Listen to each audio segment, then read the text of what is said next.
Hello साथीहरू, दर्शन नमस्ते, स्वागत छ हजुरलाई मेरो न्यू ब्लगमा। आज चाहिँ मेरो कम्पनीको वरिपरि चाहिँ के पाउँदो रहेछ भनेर देखाइदिन्छु हजुरहरूलाई, देखाउने कोसिस गर्दैछु। त्यस्तो खासै लामो भिडियो त बनाउँदिनँ, 4-5 मिनटको हल्का हाम्रो खड्का निको भाइले लगाएको के रहेछ म देखाइदिन्छु हजुरहरूलाई। हस् यस, यो छ नि, यो आँप, यो चाहिँ सबै हाम्रो निको भाइले लगाएको होला। यो छन् त म पनि त्यो फललाई यो कम्पनीमा मैले त लगाइनँ, तर फलमा चाहिँ खतरा फलेको रहेछ कसम। हेर्नु त, हेर्नु न, यो आम्मामा फलिँदो रहेछ त माकुरी फलिँदो रहेछ। यसले तलासम्म पनि फलेको छ, खतरा फलेको छ। यस्तो फल्थेन पहिला यसपालि चाहिँ धेरै फलेछ यार। आफू यहाँ माथि पनि छ, जुम हुँदैन होला। ओहो, यहाँ माथि कत्रो आँप साइजको रहेछ गेडाहरू त यार। आम्मामा, एउटैबाट 5 मिनटको भिडियो बनाउँछु म, हेर्नु ल।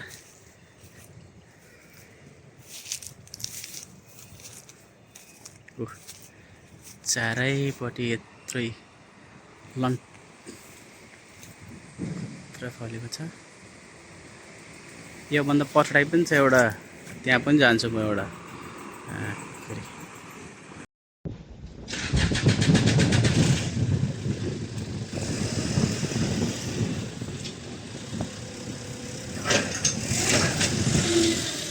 यो सजनी चाहिँ खड्काले लगाएको थियो, खड्काले खान्थ्यो खुब। यो सजनी लास्टै फल्थ्यो, तर अहिले त फुल चाहिँ खेलेको छ तर फलेको छैन। सजनी भन्दो रहेछ हाम्रो पाहाडमा त हुँदैन यो, यो तराईतिर हुन्छ होला, हाम्रो पाहाडमा चाहिँ हुँदैन यो सजनी।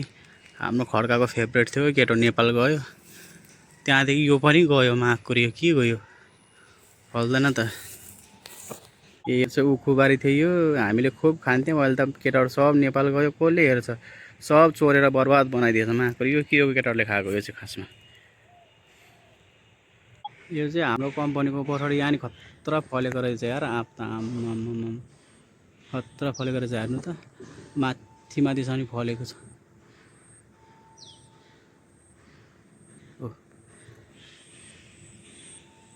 ए धेरै अग्लो छ यो, माथि खतरा फलेको छ।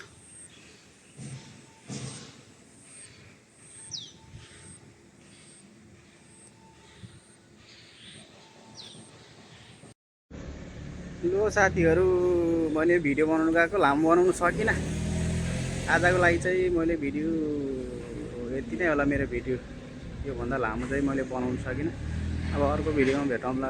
सबैजनालाई बाई बाई भन्न चाहन्छु ल, आजको लागि चाहिँ बाई।